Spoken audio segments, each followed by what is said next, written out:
Welcome once again, dear friends. Before this starting this video, पहला हम इससे पहले जो वीडियो था हमारा वो एडवांस के ऊपर था कि एडवांस कितने प्रकार के होते हैं।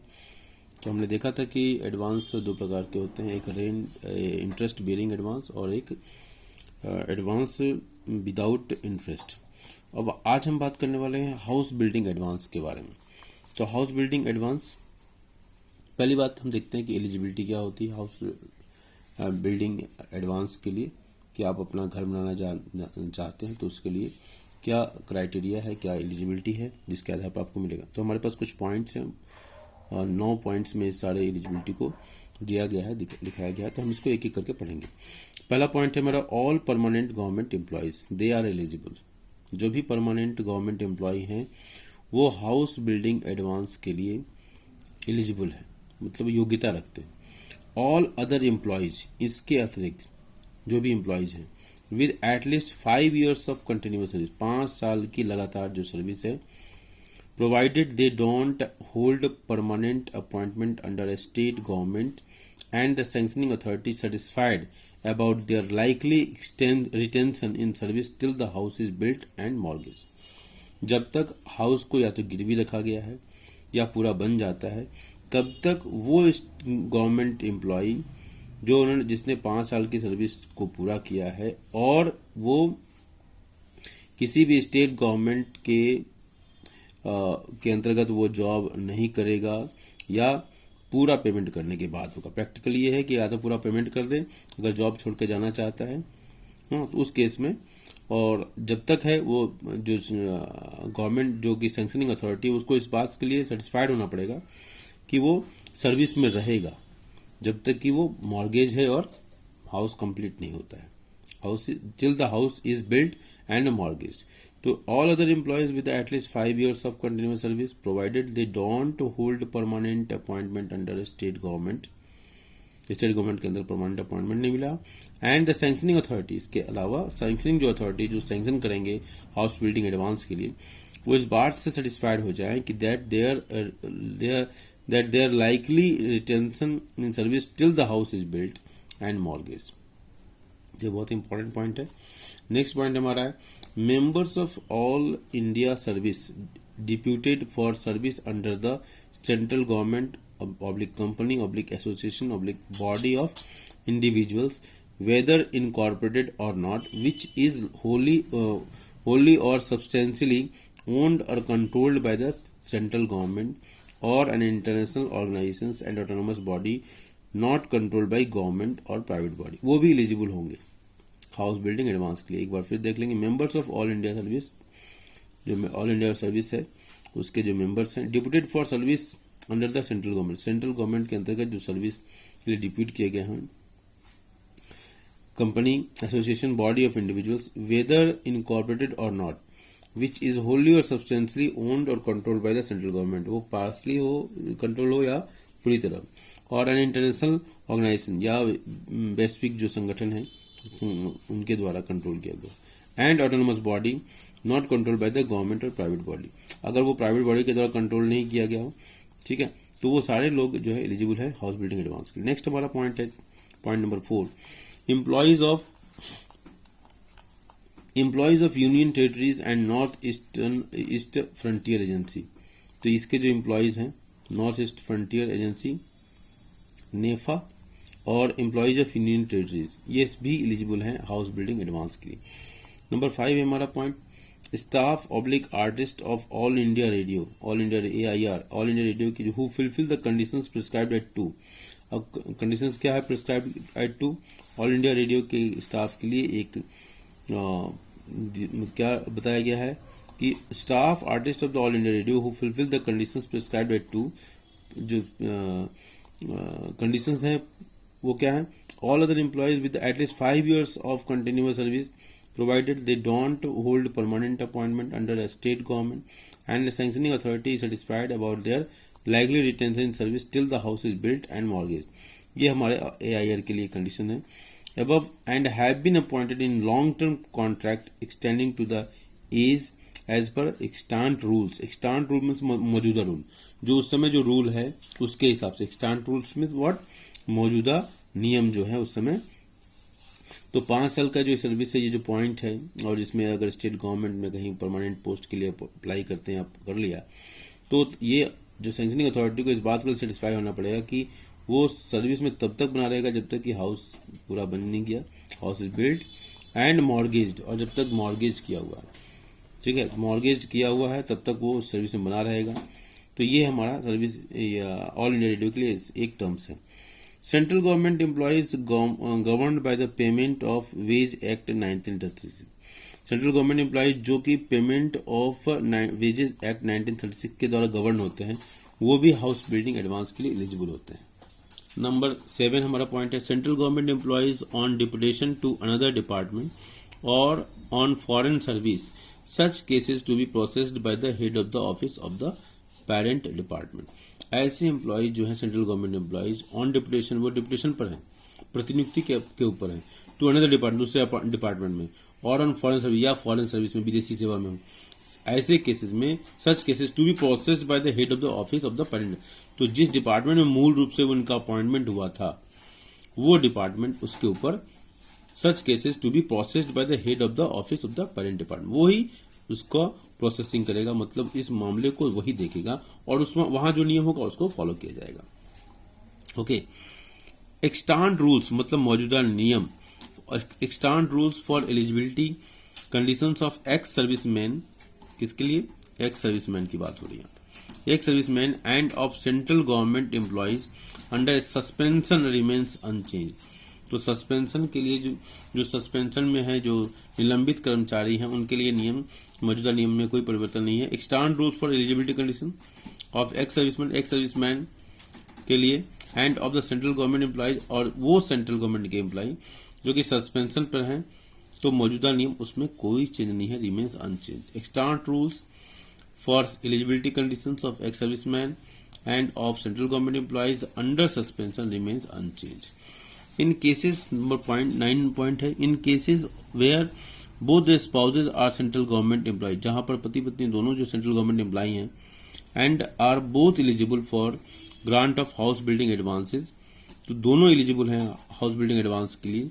The advance will be admissible to both of them jointly और सेपरेटली, तो ऐसे केसेस में दोनों को एडवांस मिलेगा, ज्वाइंटली मिले या अलग अलग मिले। ये रूल 3 कहता है। रूल 3 के अनुसार हाउस बिल्डिंग एडवांस के लिए के केस में क्या होता है, in case where both the spouses are central government employee, जहां पर पति पत्नी दोनों सरकारी कर्मचारी हैं और दोनों एलिजिबल हैं हाउस बिल्डिंग एडवांस के लिए, the advance will be admissible for both, तो ऐसे केस में दोनों का एडवांस मिलेगा, ज्वाइंटली मिले या सेपरेटली मिले। Rule 3 purposes. ओके, पर्पसेज देखते हैं। HbA is admissible for only one of the following purposes, निम्न में से जो दिए गए कारण हैं उसमें से किसी एक कारण के लिए, one of the following purposes, तो इन्हीं कारणों के लिए एचबीए जो है हाउस बिल्डिंग एडवांस मिलेगा। First, constructing a new house, या तो नया हाउस बना लो, on the plot owned by the employees और the employees and the employees wife, पत्नी के नाम से प्लॉट हो या हस्बैंड्स ज्वाइंटली या दोनों के नाम ज्वाइंटली हो, with the clear title of the plot, एकदम क्लियर टाइटल होना चाहिए प्लॉट का, मतलब विशुद्ध रूप से मालिकाना हक होना चाहिए। तो ऐसे जगहों पर क्या है, आपको construction of a new house on the plot owned by the employee और the employees and the employees wife husband jointly with the clear title of the plot, तो ऐसे केस में आपको एडवांस मिल जाता है। Purchasing a plot and constructing a house thereon, एक plot खरीदना, परचेजिंग अ प्लॉट मतलब प्लॉट खरीदने के लिए मिल जाएगा, and constructing a house thereon, और उस पर एक मकान बनाने के लिए, तो उसके लिए भी आपको मिल जाएगा। Purchasing a plot and constructing a house thereon, मतलब दोनों को एक साथ में मिला दें, प्लॉट खरीदने और उसको मकान बनाने के लिए दोनों मिल जाएगा। Purchasing a plot under cooperative schemes and constructing a house flat thereon और acquiring a house through membership of cooperative group housing society, इसके लिए भी आपको एडवांस मिल जाएगा, इस पर्पज के लिए मिल जाएगा।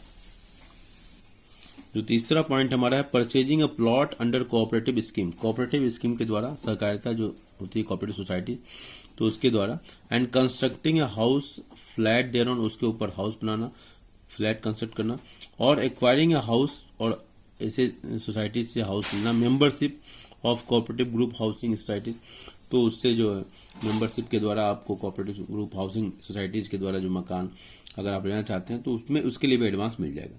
नेक्स्ट फोर्थ पॉइंट है purchase oblique construction of a house under the self financing scheme. Self financing scheme SFS, okay, SFS scheme है सेल्फ फाइनेंसिंग स्कीम। उसके तहत जो दिल्ली में या बेंगलोर में, यूपी में, लखनऊ में एक्सेट्रा जो मेट्रोपॉलिटन या सेमी मेट्रोपॉलिटन जो सिटीज़ हैं वहाँ पर तो परचेज करना हो या कंस्ट्रक्शन ऑफ हाउस हो तो उसके लिए भी आपको एडवांस HBA मिल जाएगा, हाउस बिल्डिंग एडवांस मिल जाएगा। Outright purchase of a new ready built house और flat from housing boards, development of authorities and other statutory or semi-government bodies and from registered builders, that is registered private builders, architect, house building societies etc., but not from the private individuals। Private individuals के अलावा आप इसमें mention जितने भी हैं जैसे outright purchase of a new ready built house flat from the housing boards, housing board के द्वारा आप ले सकते हैं। हाउसिंग बोर्ड से अगर मकान परचेज कर रहे हैं तो आपके लिए HBA के लिए आप हाउस बिल्डिंग एडवांस के लिए एलिजिबल है। ओके, तो ये पर्पस यही होना चाहिए। Development authorities and other statutory और semi government bodies from registered builders, that is registered private builders, architect, house building societies etcetera, but not from private individuals. Next है ये पर्पस होना चाहिए expansion of living accommodation of an existing house owned by the employees और jointly with the house spouse, उसके लिए हो सकता है जो अभी वर्तमान में आपका है। The total cost of the existing structure excluding cost of land and the proposed addition should not exceed the prescribed cost ceiling under this rules. The total cost of the existing structure excluding cost of land, ठीक है, and the proposed addition मतलब जितना भी आप addition करना चाहते हैं should not exceed the prescribed cost ceiling under this rules, ठीक है। इस रूल के अंतर्गत जो आप एक्सटेंशन करना चाहते हैं वो ज्यादा नहीं होना चाहिए, रूल के अनुसार जो मौजूदा एक स्टैंडर्ड रूल्स है उससे ज्यादा नहीं होना चाहिए। Expansion of living accommodation of an existing house owned by the employees और jointly with the spouse, the total cost of the existing structure, ठीक है, एक्सक्लूडिंग कॉस्ट ऑफ लैंड, मतलब 50 लाख का है existing structure, and the propose addition, और propose addition मान लीजिए है शुड नॉट एक्सीड, मतलब जो एडिशन है वो 50 लाख से अधिक नहीं होना चाहिए। Prescribed cost ceiling under this rules, तो इस नियम के अनुसार जो कॉस्ट सीलिंग होगी इसमें थोड़ा डिटेल जाना पड़ेगा कि वो कितना है, लेकिन एक कि आप हमेशा इससे कम होगा जो बिल्डिंग का स्ट्रक्चर है, और जो भी एक्सटेंशन करेंगे वो कभी भी इससे ज्यादा नहीं होगा। मौजूदा नियम जो होगा उसमें एक लिमिट दी हुई है। नेक्स्ट हमारा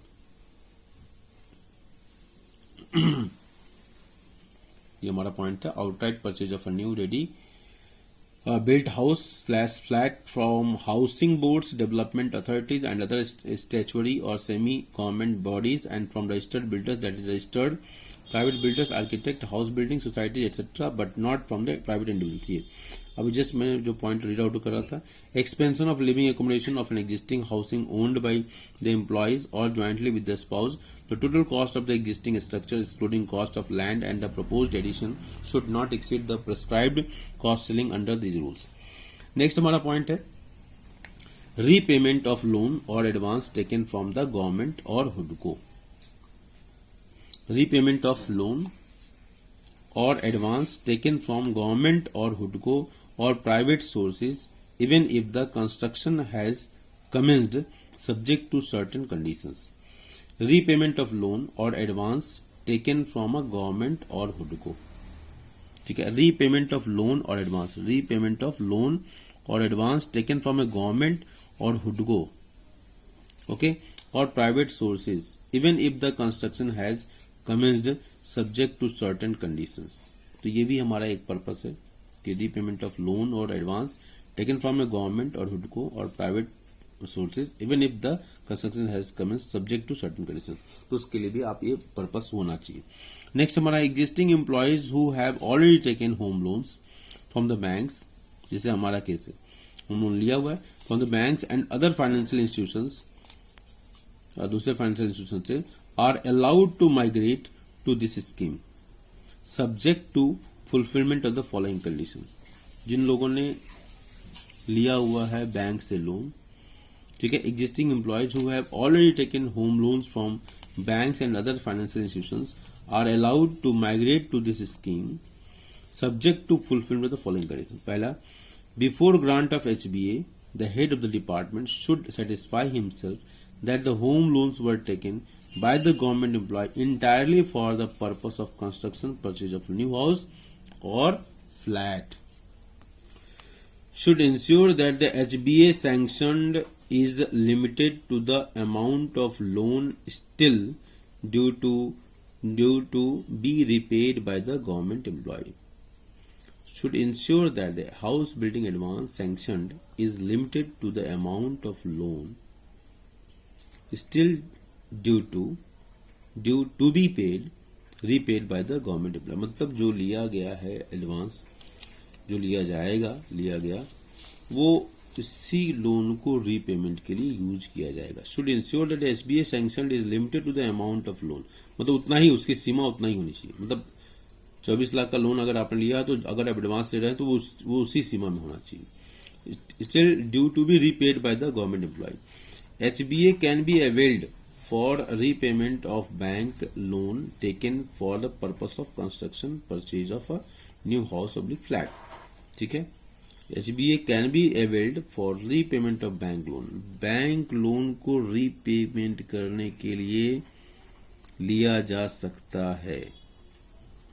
ओके. तो HBA house building advance can be availed for repayment of bank loan taken for the purpose of construction oblique purchase of a new house oblique flat. Next हमारा HBA can be granted on the date the government servant obtained loans from the banks and other financial institutions, irrespective of whether they applied for HBA before raising the loan. HBA can be granted. HBA जो है can be granted on the date the government servant obtained loans from the banks. ठीक है. HBA can be granted on the date the government servant obtained loans from the banks and other financial institutions, irrespective of whether they applied for HBA before raising the loans. Okay. HBA can be granted. ये grant किया जा सकता है on the date of the government servant obtained loans from the banks and other financial institutions, irrespective of whether they applied for HBA before raising the loans. Okay. Loan लेने से पहले आपको वो ग्रांट किया सकते हैं. हाँ, ये करने के HBA for repayment of loans can be granted in one lump sum. ठीक है, ये भी अच्छा point. HBA for repayment of loans can be granted, दिया जा सकता है in lump sum, and the government employee shall produce the utilization certificate within 1 month from release of HBA. अच्छा, ये भी इम्पोर्टेंट पार्ट है कि 1 महीने के अंदर उसको रियलाइज, मतलब जिस पर्पस के लिए लिया गया था उसको यूटिलाइजेशन के हमने यूटिलाइज किया है, उसके लिए एक सर्टिफिकेट देना पड़ेगा. वो सर्टिफिकेट कहाँ से लिया जाएगा वो डिस्कस करना पड़ेगा. HBA for repayment of loans can be granted in one lump sum and the government employee shall produce the utilisation certificate within 1 month from the release of the HBA. तो ये bank ही देगा हमारी समझ से. Employ जो कि हमने ये लोन जमा कर दिया, हमने एडवांस लिया था, हमने लोन जमा कर दिया, तो वो बैंक दे देगा कि हाँ इन्होंने जमा किया, वही यूटिलाइजेशन सर्टिफिकेट हो जाएगा हमारी समझ से. Employee to satisfy other provisions of HBA rules. Employee to satisfy, और इसके अलावा जो HBA रूल्स के जो अदर प्रोविजंस उसको भी सेटिस्फाई करे. ये हमारा गवर्नमेंट का ऑर्डर 15 रूल 2 के अनुसार ये है. मतलब हेड ऑफ द डिपार्टमेंट को ये सारी शर्तों को के अंतर्गत उसको सेटिस्फाई होना पड़ेगा, हेड ऑफ द डिपार्टमेंट को. जी. पॉइंट नंबर 9 क्या कहता है? Constructing only residential portion of the building on a plot earmarked for a shop cum residential plot in a residential colony subject to prescribed costing. Rule 2. Rule 2 कहता है कि आप अगर construction करते हैं तो केवल रेजिडेंशियल पोर्शन का करेंगे. जो कॉमर्शियल है, जैसे मान लो कोई शॉप है साथ में, तो उन सब चीज़ों के लिए आपको नहीं होगा. उसके लिए आपको तो subject to prescribed costly. Okay. ये अच्छा पॉइंट है। Constructing only residential portion of the building on a plot earmarked for a shop cum residential plot in residential colony subject to prescribed cost. Rule 2 कहता है